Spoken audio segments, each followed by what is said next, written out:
Good day, my lovelies. How are you?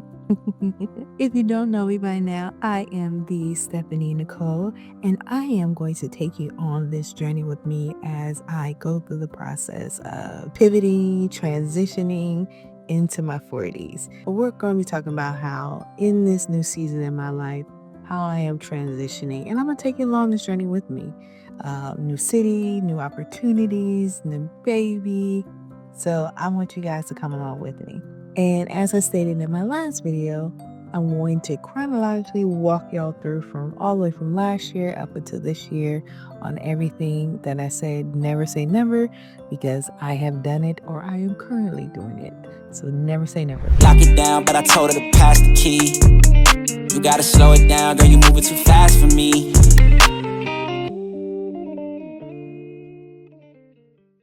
So I have to tell you my layoff story, but and everybody has a layoff story, right?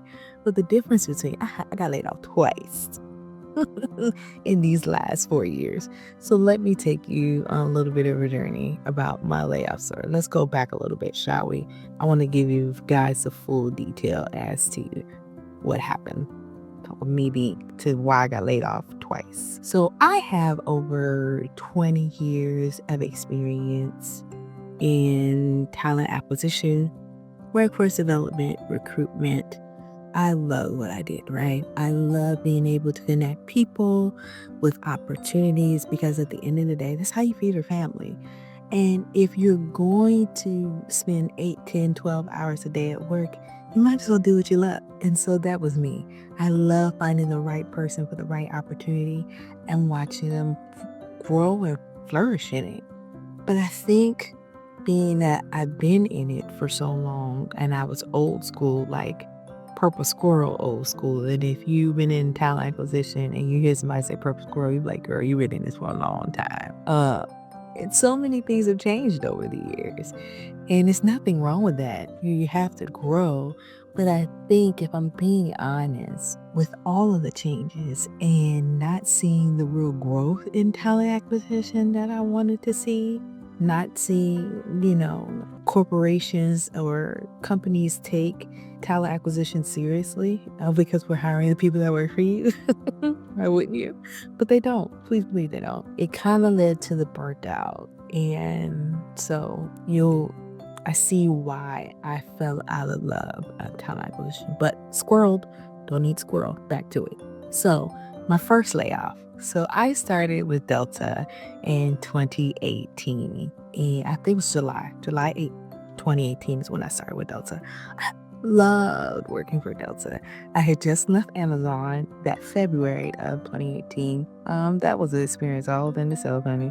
Talk about that for another day. And I loved it. I not just the perks, which was the flights, the free flights, but I love my leadership. Kim Worthy, she was awesome. Loved her, and she was the first Black woman that I saw in leadership that could command a room and respect, and everybody would listen to her. It was no second guessing, and I loved it. And people that were there at Delta have been there for 20, 30 years. And so for her to have that command and respect from them, and they listened to her it was great to see. I learned so much from her. We like to say that we were the first people that got COVID because we did a job hiring fair. We did a hiring fair in December of 2019, and we all got sick. The whole team got sick. And we all went to the doctor, and the doctor said that we didn't have the flu or anything like that. So we were trying to figure out, well, what did we have? What kind of bug did we have? So we like to joke and say we were the first people that got COVID, and we survived. And then in March of 2020 is when they sent us all home. So they sent us all to work from home. Even though we would work from home a couple of days a week, we were working from home permanently. And then with COVID, the airlines were the first to get hit, right? And so in May of 2020 was my first layoff. Yes, my first layoff was in May of 2020 from Delta. It was to be expected. Of course, we got our severance. And it was sad because it felt like an era was coming to an end because I really enjoyed working there in the team. Then in November of 2020, I got a call. And I got a call to work for Rite Aid, which if you've looked in the news over these last few months, they filed for bankruptcy and Rite Aid is no more. But when I got the call, I remember thinking to myself, people still wear Rite Aid? Like, Rite Aid is still open? Because I only have CVS or Walgreens around me. There was no Rite Aid. And the only time that I saw Rite Aid was on TV was Insecure. Issa Rae, she put y'all off. Y'all should have tapped into that. But nonetheless, they said, yeah, we're still around and we're rebranding and we want you to come aboard. And I loved it. My manager, Steve, at the time, he allowed me to just go into Rite Aid and it was like a blank canvas. And all of my years of experience and knowledge, he just let me run with it. And I loved it. And then in August of 2021, I got promoted. So I was already a lead recruiter at the time. And then I got promoted to a senior executive recruiter. And while I was truly excited, this was a new position. They were hiring 3. So 2 came from the outside. I was the only person that was internal that got moved into this position. So there was 3 of us. So these were brand new positions. And I was excited. I did know that I wasn't very welcome because where I was going to be on the PBM side, and that's the pharmacy benefits manager side. And they had, I believe it was Elixir was their PBM. And so, but they already had a team, but Rite Aid had bought them. Come to find out, it wasn't very welcome because the person that was leading talent acquisition did get a chance to interview me and she felt some type of way. And so it was an uphill battle from there. Over time, she ended up leaving and I ended up doing a manager's role without the pay and without the title. And of course, it came with the typical, I had to talk with the VP of talent acquisition and it was like, show up. And looking back at it, there were some things I wish I could have done differently. My direct supervisor, Jocelyn, when I got the role, she was great. She was wonderful. I'll never take anything away from her. She was great. I think at the time, again, I was feeling burnt out because the changes and everything that I was trying to make, I became a certified diversity executive, a practitioner. I was leaning into, my craft and trying to shape and mold corporate America the way I wanted to be. And that was my first mistake. And now looking back on it, I realize and get that was my mistake. But squirreled again. I'm sorry, my bad.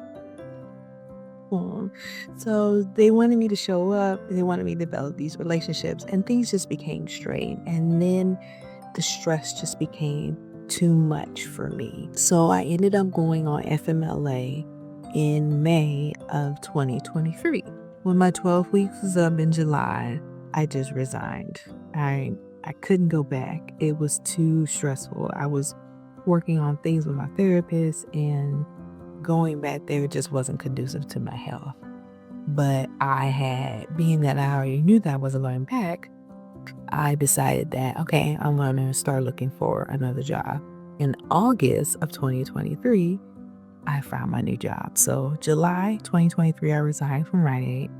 And then in August of 2023, less than 30 days later, I have another job. But I told myself this was going to be different. I was going to right my wrongs, and I was going to go in here with a new face and rose-colored glasses, new attitude, fresh start, and I'm going to do things completely different because I didn't want to feel like I was feeling.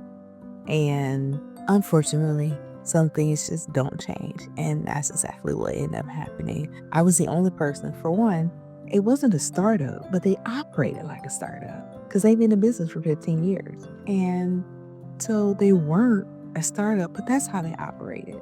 And from the beginning, I was like, well, if that's how you guys operate, then I'm going to be in here. I know with startups, it's going to be long hours. It's going to be this, it's going to be that. And I'm all for it. I was gung ho because I was ready to, I feel like, you know, rebrand myself in corporate. And because I was in a leadership role and they didn't have anybody in talent acquisition, I literally was the only person in talent acquisition, literally. And so I was like, no, we don't do that here. We respect, work-life balance. We weren't doing that. And everything that they said that they weren't and that wasn't going to happen, again, never say never, ended up happening. Answered emails on the weekend, pulling reports, doing, so many different things. And it had absolutely, and it just got to the point to where it was like, okay, same old, same old. You say you're different, but you're not. And I tried, like, I ain't gonna lie, guys. I tried.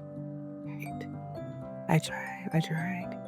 And it just didn't, I had a VP of HR who was my direct supervisor who was unable to control her emotions. And I mean, the way that she would talk to me was just unacceptable. And I was just like, I can't do this. And so I was like, well, let me make my exit plan. So what I did was I had bought a house and I had my house for some time now. And I was like, okay, well, let me pull out a HELOC. Because just in case something goes down, let me pull out a HELOC. Let me do a HELOC and have some money stashed away. So if worst case scenario happens, I'm good. And I had already planned, I was thinking of planning my exit at that time because it was just that bad. I mean, I got her a gift for her birthday, Christmas. I ain't getting none of it. The company gave us these fleece blankets with their logo on it. It was horrible. Anyway, so in February of 2024, I was going on PTO. So it was the Valentine's Day weekend. Yep, that's what it was. It was Valentine's Day weekend, and I had already had my PTO planned out. And so on February the 9th, I was supposed to have a call with, again, my direct supervisor because I'm going out on PTO. And I had to update her on my positions, where I'm at with everything, any processes that I'm currently doing, update her with that before I go on PTO, because this time I'm really going on PTO. Mind you, what I didn't tell you guys was in November of 2023, I went on vacation to Puerto Rico. I was supposed to be on PTO. And I also was trying to get my business together and started at the time. And I was on PTO, but I ended up in the hospital in Puerto Rico. That's another story. Can't tell you. But it was stress because I'm still working while on vacation, and then trying to build a business was a good recipe. But nonetheless, February of 2024, I'm going on PTO, and I said, this time I'm not working. I'm not doing nothing. I'm going on PTO. Well, I get on the line and an HR consultant is there. Now, this HR consultant has been working with a startup company. And when I saw her, I immediately knew I was about to get laid off. So I was really calm. And I just said, yep, this is it. And being I live in Georgia, it's a one-party state. I press record. So I wanted to record what happened. After that, the VP of HR, she gets on. And so she goes, this is a bit of a shock. And I was just like, I mean, it is what it is. I think I was so calm. With Delta, I was hurt, but I understood. With this tech company, I was relieved. And I was actually happy that I got laid off. It still sucks, but look how God works it out. So I got a severance, so I got a check, plus my, last check for working there. I got let go on February the 24th. It's February the 9th, 2024, sorry. And on February the 10th, the very next day, I got my HELOC check. I got my HELOC check. And then on February 12th, I was on a flight out for my company because I got invited to a very hard to get in program, and I said I'm out. I'm gonna focus on SNS. And so yeah, I look back at it, and there's so many things I would have done differently. But being laid off twice in 4 years, it happens. But that's when I decided to go all in my business. And so with the help of having the HELOC check, I was able to do so. So I can't wait to tell you guys about that story at another day. Thank you guys for tuning in. And of course, like, share, subscribe. Guess what? We'll be back with I'll tell you about my business and going all in with that. And then I'll talk about me renovating my house and selling it. And someone from the Real Housewives of Atlanta bought my house. It's going to be interesting. All right, guys, until next time. Good day.